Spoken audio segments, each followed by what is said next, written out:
আমতা হাসপাতাল থেকে 11 দিনের শিশু চুরির অভিযোগ। হাসপাতালের বিরুদ্ধে গাফিলতির অভিযোগ তুলে বিক্ষোভ দেখাতে থাকে শিশুর পরিবারের লোকজন। হাসপাতালে ভাঙচুর চালায় পরিবারের লোকজন। জানা গিয়েছে, আমতা চন্দ্রপুরের বাসিন্দা মন্দিরা বাগ গত 10 দিন আগে একটি বেসরকারি হাসপাতালে পুত্র সন্তানের জন্ম দেয়। সেখান থেকে ছুটি দেওয়ার পর বাড়ি চলে যায়।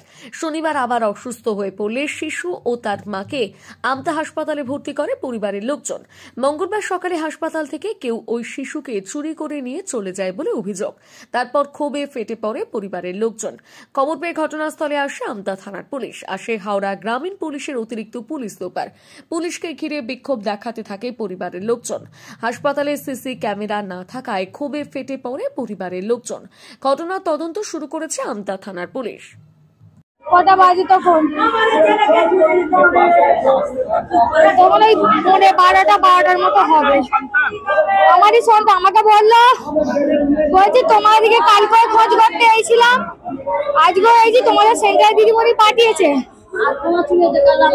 বলছি তাহলে তোমার অ্যাকাউন্ট বই পেটের ফটো ছবি দাও। আমি সেইটা দিয়েছি, আমার ছেলেকে আমি দিইনি। আমি আমার মায়ের কোলে খালি বলেছি, মা আমার ছেলেকে তোকে দিচ্ছি। কি বলছি দেখ, তুই আমার ছেলেকে তুই কাজ ছাড়া করবি নি। আমার মাকে নাকি বলেছে যে আমাকে দাও, তুমি তোমার ছেলেকে আমাকে দাও, আর তুমি এই কাজগুলো নিয়ে ভেতরে ঢোকো। ভেতরে ঢোকাও যা, বউটা আমি বেরিয়ে চলে গেছি সঙ্গে সঙ্গে।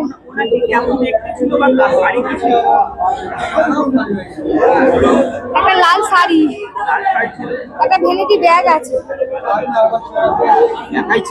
একাই ছিল। আর গোলাপি কালার টুয়ালে না, হ্যাঁ গোলাপি কালার টুয়ালে সাদা বর্ডার। করেছি, কোনো কেউ সাড়া দেয়নি। এই গেট থেকে ওইদিকে না এইদিকে নিয়ে গেছে গো। আমি ঠিক জানিনি সিকিউরিটি গার্ড কই, কোনো কিচ্ছু নেই।